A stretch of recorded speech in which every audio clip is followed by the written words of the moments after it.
Silence. Then the distant sound of a war drum. Then nothing. There is an old saying among the Velhari High Command that a saying passed down through 17 generations of admirals, war strategists, and fleet commanders who had built the most dominant military force in the known galaxy. He who strikes first controls the battlefield. They believed it completely. They had built an empire on it. They had never, not once in 300 years of expansion, encountered a species that made them question it, until the day they met humanity and discovered, too late, that humans had a saying too. We didn't start this, but we will finish it. To understand what happened at the Battle of Corvette Station, you need to understand what the galaxy looked like before humanity arrived in it. The Velhari Hegemony had existed for 312 years. In that time, it had absorbed, through diplomacy, economic pressure, or outright military conquest, 47 star systems. It commanded a fleet of 12,000 warships. Its ground forces numbered in the hundreds of millions. Its intelligence apparatus was so thoroughly embedded in the political structures of neighboring civilizations that most of them didn't realize they were being managed until the management became annexation. The hegemony was not, by its own telling, a violent empire. It preferred to frame itself as a stabilizing force, a necessary architecture of order in a galaxy that, left to its own devices, tended toward chaos. Its wars, and it had fought many, were always, in the official record, defensive, protective, regrettable but necessary. The species it had conquered told a different story. The Threnki remembered the annexation of their home system as a 17-day military operation that ended with their government dissolved and their trade networks restructured to benefit Velhari commercial interests. The Sorvai remembered 3 generations of economic dependency, so complete that by the time the formal annexation came, they barely noticed. The Kethmir, a peaceful, deeply philosophical species who had never developed military technology because their culture considered organized violence and intellectual failure, remembered a single week of orbital bombardment that ended 5,000 years of continuous civilization. These stories were not in the official record. These stories lived in the memories of occupied peoples and the reports of the few independent observers who were allowed to operate in hegemony space. And in the classified intelligence files of a species that had only recently figured out faster-than-light travel and was just beginning to understand what kind of galaxy it had been born into. First contact. The official first contact between the Velhari Hegemony and humanity occurred at the border of what the hegemony classified as Sector 17, a stretch of space that the hegemony considered part of its established expansion corridor, and that humanity had simply not known existed until 18 months ago. The hegemony's border patrol vessel, the Sovereign Clarity, intercepted a human exploration ship called the Magellan approximately 4.2 light-years from what would later be designated the Corvette system. The Magellan was not a military vessel. It carried a crew of 41 scientists, engineers, 1 diplomatic liaison named Ambassador Chinwei, and a pilot who had been flying deep space exploration routes for 20 years and had the particular calm of someone who had seen most of what deep space could throw at a ship and was not easily impressed by any of it. The Sovereign Clarity was a hegemony border patrol cruiser. It outmassed the Magellan by a factor of approximately 30. It carried weapon systems that could have reduced the Magellan to dispersed atoms in under 4 seconds. The Velhari commander of the Sovereign Clarity, Fleet Captain Orenvas, had processed first contacts before. They followed a predictable pattern. The new species, upon encountering a Velhari warship of that size, typically responded with one of 3 behaviors: immediate subservience, panicked retreat, or confused silence while they processed the situation. The Magellan responded by hailing the Sovereign Clarity on the standard diplomatic frequency, waiting patiently for the translation matrix to establish, and then having Ambassador Chinwei say, in a voice of complete professional composure, "Hello. We're from Earth. We haven't been out here long, so apologies if we've wandered into your territory. We're still mapping. Is there someone we can talk to about establishing formal contact protocols?" Orenvas had stared at the communication screen for a long moment. "You are in hegemony space," he said. "This sector is under Velhari jurisdiction." "Understood," Ambassador Chin said. "We genuinely didn't know. Like I said, we're still mapping. Can we discuss boundaries? We'd like to avoid future misunderstandings." Another pause. "You are aware," Orenvaz said carefully, "that you are currently facing a Hegemony border patrol cruiser." "Yes," Ambassador Chen said. "You have a very impressive ship. We'd still like to talk, if that's all right." Orenvaz had classified this as either extreme confidence or extreme ignorance. He had filed his report recommending formal diplomatic engagement. He had noted, in the margins, that he wasn't entirely sure which it was. The negotiations diplomatic engagement between the Velhari Hegemony and the Human Unified Space Authority proceeded for 14 months. They were, by all accounts, difficult negotiations, not because humanity was aggressive, not because humanity made unreasonable demands, but because the Hegemony's standard diplomatic playbook, which relied on a combination of implied military threat, economic leverage, and the gradual introduction of dependency relationships, simply did not work on the human delegation the way it was supposed to. Every time the Hegemony implied military threat, Ambassador Chen acknowledged it, noted it for the record, and continued negotiating. Every economic leverage point the Hegemony applied, the human delegation studied, analyzed, and found either a workaround or an alternative. Every dependency relationship the Hegemony tried to establish, humanity declined, politely, professionally, but with a consistency that the Hegemony's diplomatic corps found increasingly frustrating. "They don't behave like a new species," one Hegemony analyst wrote in a classified briefing. New species, species that have only recently achieved interstellar capability, typically exhibit one of two diplomatic postures: either deep deference born of awareness of their own vulnerability, or aggressive overconfidence born of inexperience. The humans exhibit neither. They are neither deferential nor overconfident. They are patient. They appear to understand exactly how much leverage they have, which is not much, and they are maximizing it with considerable skill. They negotiate like a species that has been doing this for a very long time. They have not. The analyst had flagged this as a point of concern. The flag had been noted and filed, and then the Hegemony's expansion planning division had looked at the Corvette system, rich in the rare mineral compounds that Hegemony industrial production relied on, and sitting inconveniently close to the boundary of what humanity was beginning to call its territory, and made a decision. The Corvette system contained 3 planets and a small independent trading station, Corvette Station, that served as a waypoint for commercial traffic moving through the sector. Corvette Station was home to approximately 4,000 beings of mixed species. It was not a military installation. It had no weapons systems of consequence. Its security force consisted of 43 officers with sidearms and a mandate to break up bar fights and process the occasional smuggling violation. It also contained, in its lower commercial tiers, a small but growing human community, traders, researchers, and the inevitable pioneers who show up at the edges of any expanding civilization, looking for opportunity in the spaces between established powers. Approximately 200 humans called Corvette Station home. On the 14th month of negotiations, while Ambassador Chun Wei was in the middle of drafting a counterproposal on mineral rights agreements, the Velhari Hegemony sent a fleet of 60 warships to the Corvette system. They took the station in 4 hours. It was, by the Hegemony's standards, a clean operation. Minimal casualties. The station's security force had the good sense not to resist. The mixed species population was processed, documented, and informed that Corvette Station was now under Hegemony jurisdiction, effective immediately.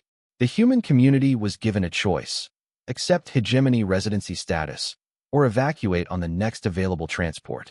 All 200 of them chose evacuation. They were put on a transport and sent toward human space. The Hegemony filed a diplomatic notification informing Ambassador Chun Wei that the Corvette system had been formally annexed. Negotiations regarding mineral rights were therefore moot, and the Hegemony looked forward to continued productive dialogue on other matters. Ambassador Chun Wei read the notification. She sat with it for a long moment. Then she sent a single reply. "This was a mistake. I strongly recommend the Hegemony reconsider. This is not a threat. It is genuine advice, offered in good faith, from someone who has spent 14 months trying to prevent exactly this outcome. Please reconsider." The Hegemony's diplomatic corps read her reply. They noted her tone, calm, professional, carrying what one analyst described as an odd quality, almost like concern. and classified it as a face-saving gesture from a weak party in a losing position. They did not reconsider. 3 weeks later, humanity declared war. The document was short by the standards of interstellar diplomatic communication. It did not use angry language.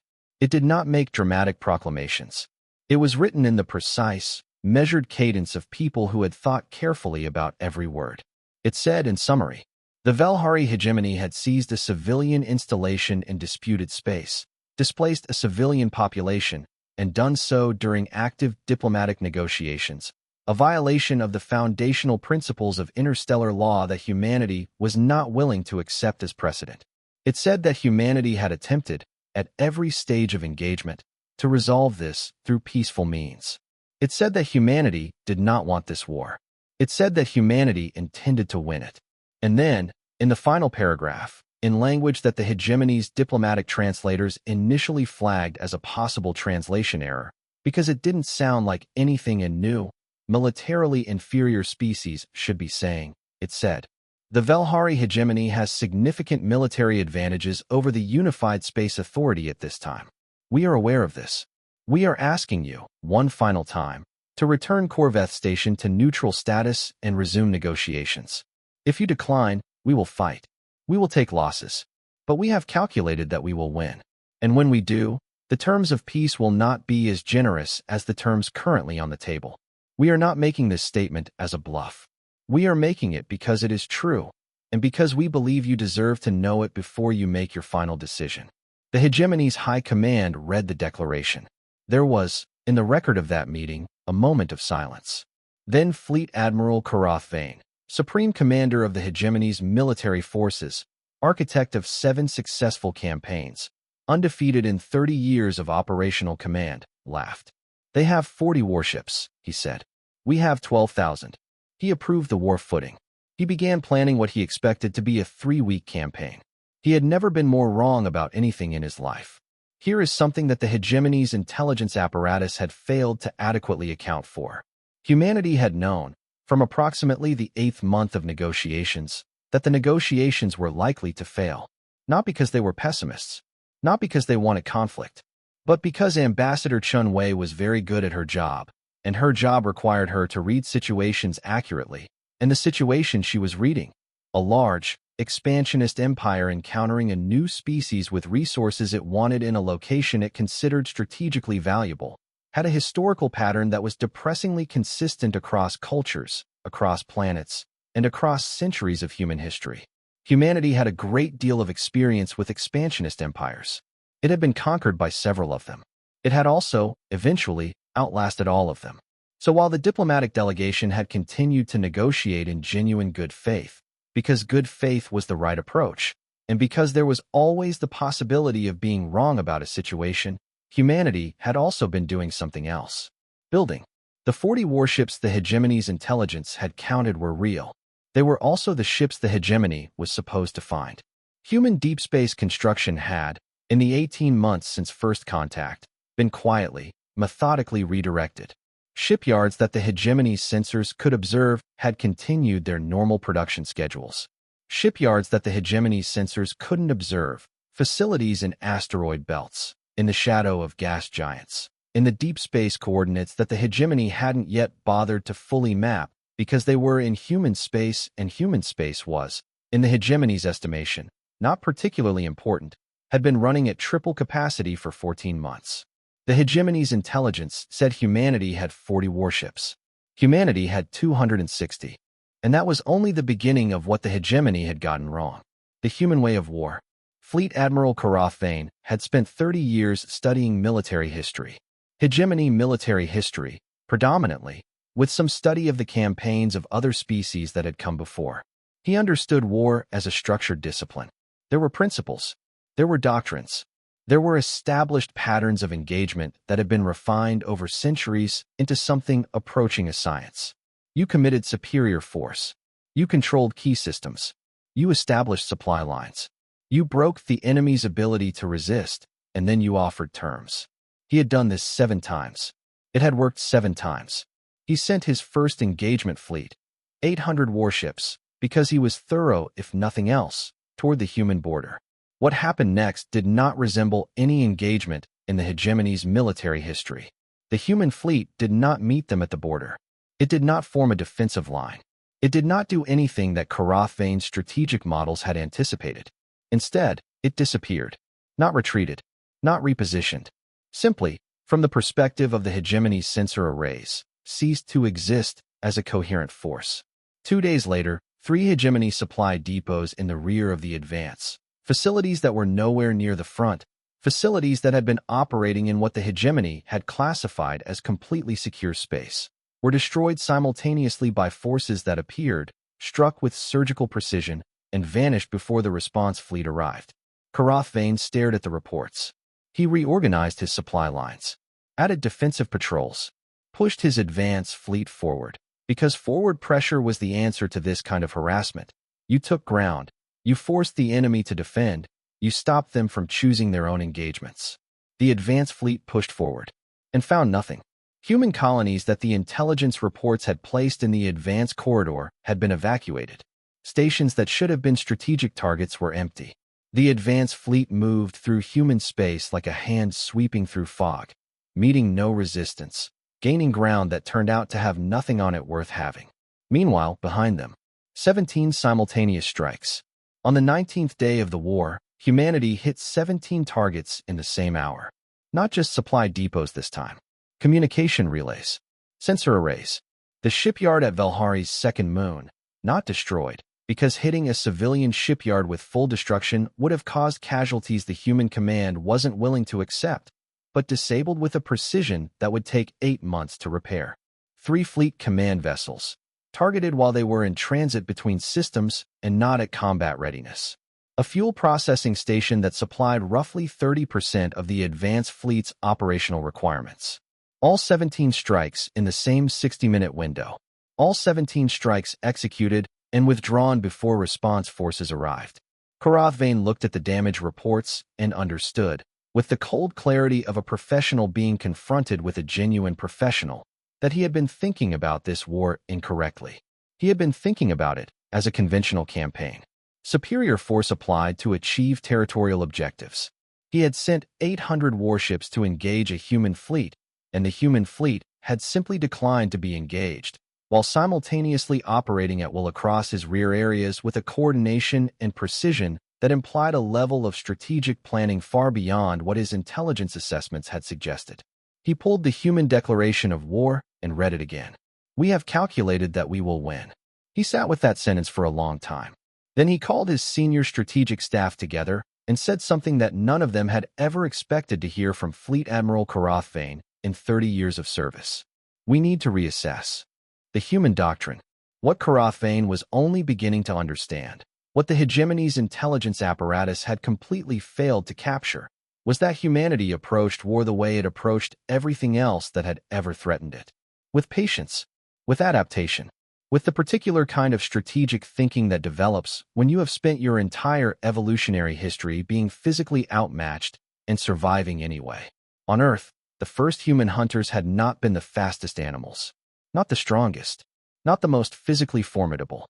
They had survived and eventually dominated because they were smarter, because they could plan across time horizons that other animals couldn't access, because they could cooperate in groups with a complexity and flexibility that no other species on their planet could match, because they could look at a situation, any situation, however hostile, and find the angle, the leverage point, the approach that turned apparent disadvantage into actual advantage. This was not a metaphor. This was literally the cognitive architecture that human evolution had produced, the capacity for long-term strategic planning, flexible coalition building, and creative problem-solving under extreme resource constraint. Human military doctrine, developed over thousands of years of fighting each other and then redirected toward the stars, was built on these foundations. You did not have to be stronger than your enemy. You had to be smarter. You had to deny them the kind of fight they were prepared for and create the kind of fight they weren't. You had to make every action cost them more than it cost you. You had to be patient enough to let them make mistakes and fast enough to capitalize on those mistakes when they came. And you had to be willing, genuinely, practically willing, not as a bluff, to absorb losses, keep fighting, and get back up. Because humanity had been getting back up for a very, very long time. Month 4. By the 4th month of the war, the strategic situation had reversed completely. The hegemony's advance fleet was stalled, not pushed back, not defeated in a single engagement, but ground down.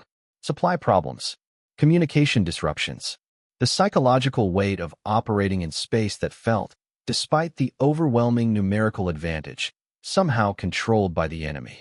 Hegemony warships were faster and more heavily armed than their human counterparts. In direct engagement, they won, but they couldn't get direct engagements.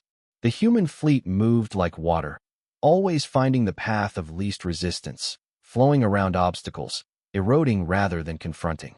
3 hegemony admirals had requested permission to begin targeting human civilian infrastructure. The logic was straightforward. If you couldn't defeat the military force, you forced the civilian population to pressure their government for peace. Karath Vane had denied all 3 requests, not because he had suddenly developed ethical reservations, though he had those too, increasingly, but because his strategic analysis said it wouldn't work.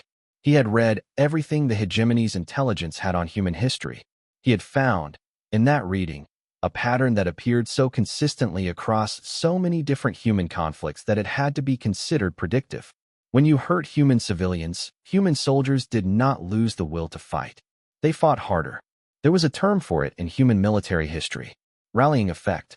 The documented, consistent, statistically robust phenomenon where attacks on human civilian populations, rather than breaking morale, produced surges in enlistment, industrial production, and military effectiveness that outweighed the damage caused.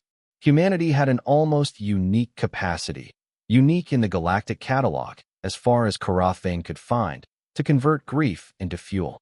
He was not going to hand them that. But he was also running out of options. The Battle of Corveth Station. In the 5th month, humanity came for Corveth. Not with the full fleet.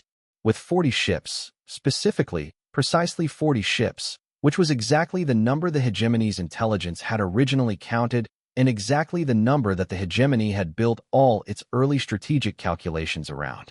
40 ships against the 90-ship garrison that the hegemony had established at Corveth Station. Karath Vane, reviewing the intelligence in real time from his command post, almost smiled.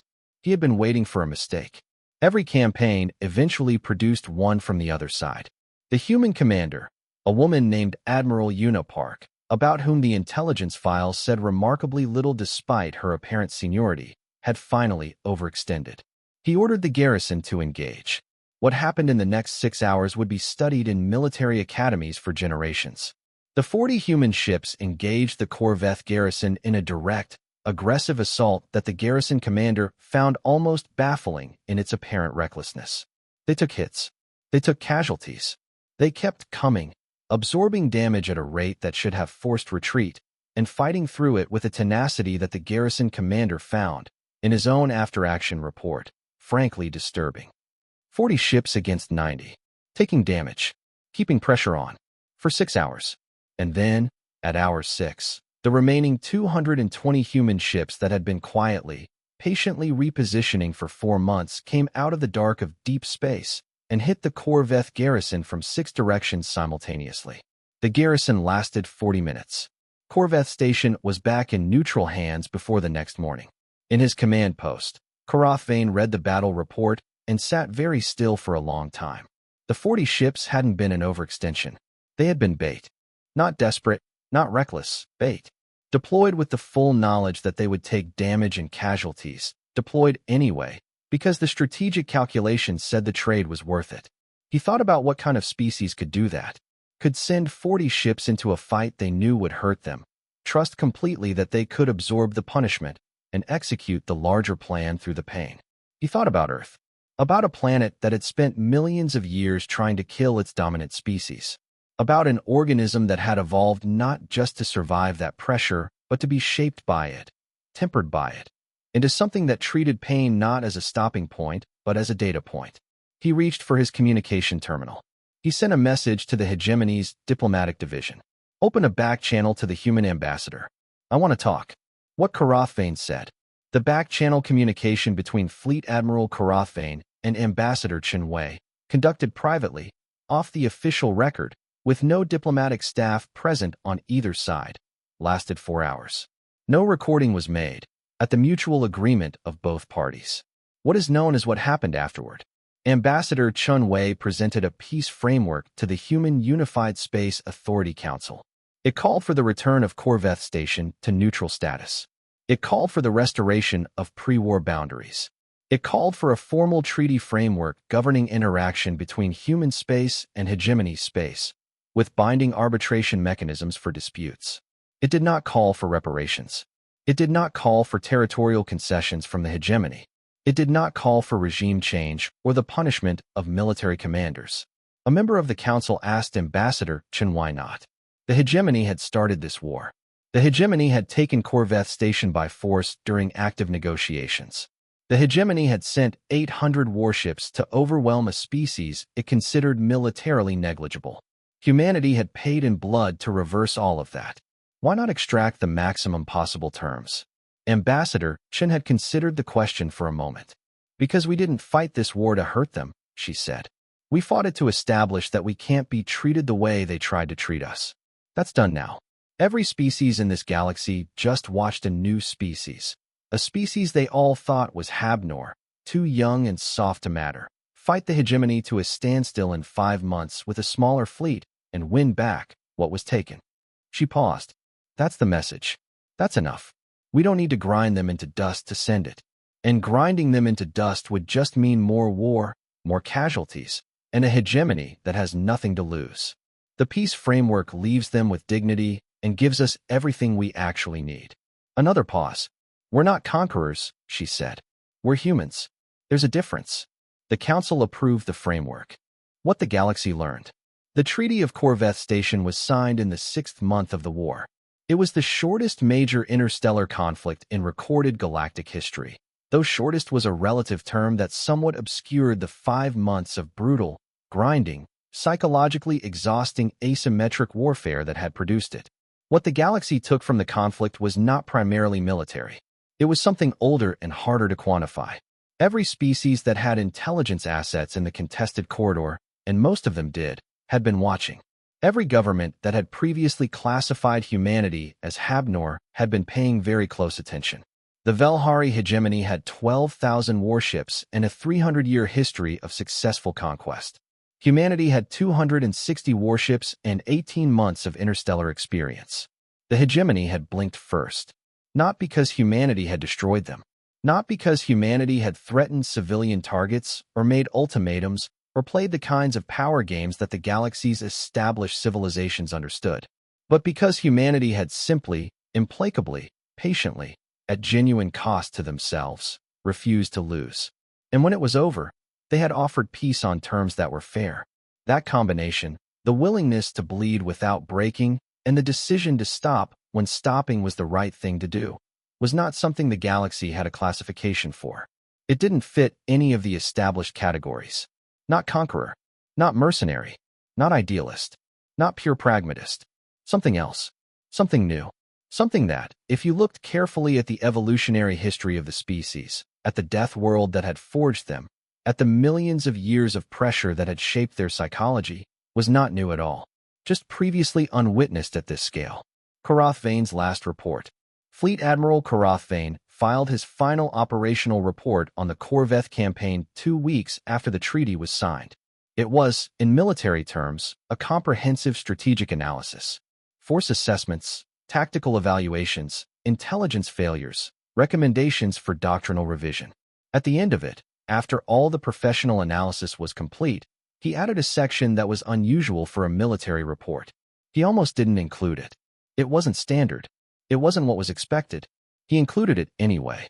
I have spent 30 years in command. I have fought 7 campaigns. I have faced species that were physically stronger, more numerous, better armed, and more experienced in warfare than their opponents and won. I have never, in 3 decades, encountered a situation like this one. The humans did not win because they were stronger. They were not. They did not win because they were more numerous. They were not. They did not win because they had superior technology or longer experience in interstellar conflict. They had neither. They won because they could not be made to stop. I have thought about this a great deal in the past weeks. About what produces that quality. About what kind of history, what kind of world, makes a species that functions like this under sustained pressure. Earth is classified as a death world. I had known this fact before the war. I had not understood it. I understand it now. A species that evolved on a world that was constantly trying to kill it, and survived, and climbed into the stars. That species doesn't experience sustained pressure as a breaking force. It experiences it as familiar, normal, something to be managed and outlasted. We applied everything we had to breaking them. We failed, not because we lacked force, but because the thing we were trying to break was not the kind of thing that breaks. Final assessment. Humanity is not hab-noor. Humanity has never been hab-noor. We categorized them incorrectly from the first moment of contact.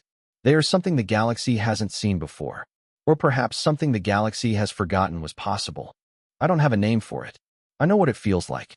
It feels like something very old, and very patient, and absolutely certain of itself in a way that has nothing to do with arrogance and everything to do with. I keep coming back to this word, and I can't find a better one. Experience. They have been surviving the impossible for longer than we have had a civilization. We should have known that before we started this. We know it now. Clapperboard epilogue. Somewhere on Earth, on a hillside in Colombia, in the Andes Mountains, a girl of about 12 is running a trail. Not fast, not urgently. The patient, ground-covering stride of someone who has been taught that endurance is not about speed. It's about continuing. The jungle presses in on both sides. Dense, alive, full of things that sting and scratch and occasionally bite. The altitude makes the air thinner. The trail is uneven, demanding constant micro-adjustments of balance and footing. She has been running this trail for 2 years. She loves it. She doesn't think about the Velhari Hegemony. She doesn't think about the Treaty of Corveth Station or the Battle of Corveth or Fleet Admiral Carathvane or any of the things that have been reshaping the galaxy while she was learning to navigate this trail. She is 12. She thinks about the trail, about where her feet land, about the adjustment she needs to make when she hits the steep section near the top. She thinks about the view from the peak, which she has reached exactly 47 times and which still makes her breath catch every single time. She runs the trail. She will run it again tomorrow, and the day after, and as many days as it takes. Because that is what you do. Because that is what humans do. They put one foot in front of the other, through whatever the universe puts in their path, until they reach the top. And then they look out at the view, and they start planning the next climb. They came with 12,000 warships. They came with 300 years of unbroken conquest. They came absolutely certain of the outcome. And then they met a species that had been forged in fire before their empire was even a dream. A species that had looked at a hostile universe, first on one small blue planet, and then in the vast dark between the stars, and decided, without drama, without proclamation, we're not stopping. Humanity doesn't start wars. Humanity finishes them. Because finishing things, enduring, adapting, getting back up, outlasting, is the oldest skill our species has. We learned it before we had words for it. We'll carry it with us to the end of the stars. If this story reminded you of something, if it hit somewhere real, that's what HFY is for. To remind you what you actually are. Human, patient as stone, unstoppable as water, born to outlast everything the universe throws at us. Hit that subscribe button for more HFY stories on humans hit different. New drops regularly. The galaxy is watching, and it's finally starting to understand what it's dealing with. Bell subscribe. We're just getting started.